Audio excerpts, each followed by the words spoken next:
نمازیوں نے دہشت گردوں کو نماز کے ساتھ جواب دیا ہے۔ یہ نمائندہ اجتماع نمازیوں کا تھا اور نمازیوں نے بتا دیا کہ نماز مومن کی معراج ہے، کیونکہ یہی نماز تھی جس نے نمازیوں کو شہادت کی منزل پر فائز کیا، اور اسی نماز کے لیے آن عباس نے اپنی نماز قربان کرتے ہوئے سینکڑوں نمازیوں کی لاکھوں نمازیں بچائیں اور اپنی جان اللہ تعالیٰ کے سپرد کر دی، اس کی راہ میں قربان ہو گیا۔ تو یہ جذبہ دراصل کربلا سے دوسرا ایک احتجاج سامنے ہو رہا ہے۔ مطالبہ اپوزیشن کا یہ ہے کہ عمران خان کو فی الفور طبی امداد فراہم کرتے ہوئے انہیں اسپتال شفٹ کیا جائے اور ان کے معالجین کی ملاقات کروائی جائے۔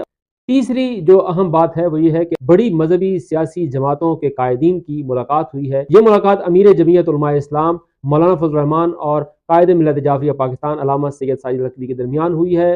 مولانا فضل الرحمان علامہ سید ساجد نقوی کے گھر گئے ہیں، انہوں نے سانحہ ترلائی پر ان سے اظہار تعزیت کیا ہے۔ اس کے علاوہ حافظ نعیم الرحمان جو کہ امیر جماعت اسلامی ہیں، انہوں نے مولانا فضل الرحمان سے ان کی رہائش گاہ پر ملاقات کی ہے۔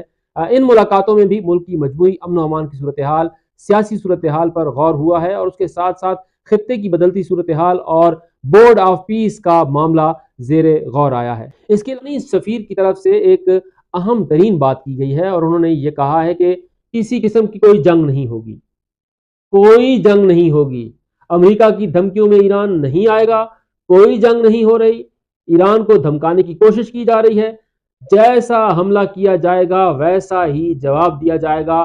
یہ واضح اور دو ٹوک پیغام ایرانی سفیر نے صحافیوں کے سامنے دیا ہے۔ تو انہوں نے کہا کہ اس تمام صورتحال میں آپ کو واضح طور پر کہہ رہا ہوں کہ پہلی صورت میں تو جنگ نہیں ہوگی، لیکن اگر جنگ ہوگی تو پھر بہت سخت جواب دیوں کو ملے گا۔ جنگیں صرف ہتھیاروں سے نہیں لڑی جاتی، جنگیں جذبوں سے لڑی جاتی ہیں، اور یہی جذبہ تھا جس نے رافیل طیارے مار گرائے، جس نے بھارت کا غرور خاک میں ملایا۔ پاکستان نے اس 12 روزہ جنگ میں بھرپور ساتھ دیا ہے اور ہر حوالے سے ساتھ دیا ہے۔